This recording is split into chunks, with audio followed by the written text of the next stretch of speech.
Amen. Shuka Bwana, unapiga patupu. Usahau kitabu cha Waefeso sura ya 6. Nasema vita yenu ninyi sio juu ya ulimwengu wa mwili, bali ni juu ya ulimwengu wa roho, juu ya majeshi. Kumbe sio watu, ni majeshi. Kumbe wewe utafutwe na watu tu, unatafutwa na majeshi. Unaweza kupigana na majeshi.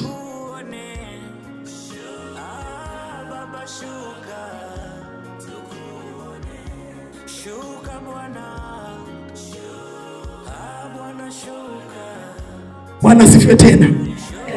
Kwa hiyo unaweza ukawa unapiga lakini unapiga patupu. Unaomba lakini unapiga patupu. Si ni kama kile nilichofanyiwa kwenye yale maono? Si nilikuwa nasema kwa jina la Yesu? Si alikuwa ni Yesu yule yule? Na kitu kingine cha kujifunza, kumbe ndani yako kuna nguvu inayo transform lile neno kwa jina la Yesu liende kwa namna gani juu ya yule mtu unayemtamkia. Naomba nielewe tena mwanangu, nitamaliza sio muda mrefu. Yaani kwa jina la Yesu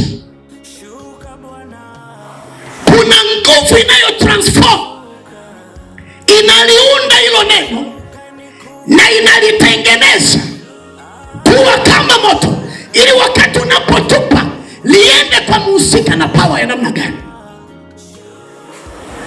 Kumbe ishi sio tu kwa jina la Yesu. Si ni kweli wapendwa?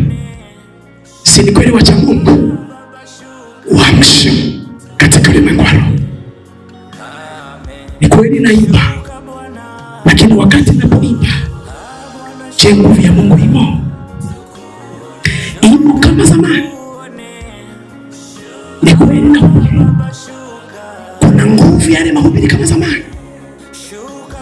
Ni mimi yule yule shemasi? Kuna nguvu ya Mungu kama zamani?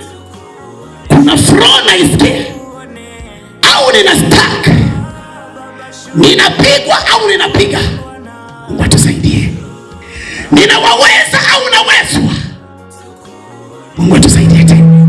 Usipofanya hivyo mwanangu, utaishi maisha magumu mno.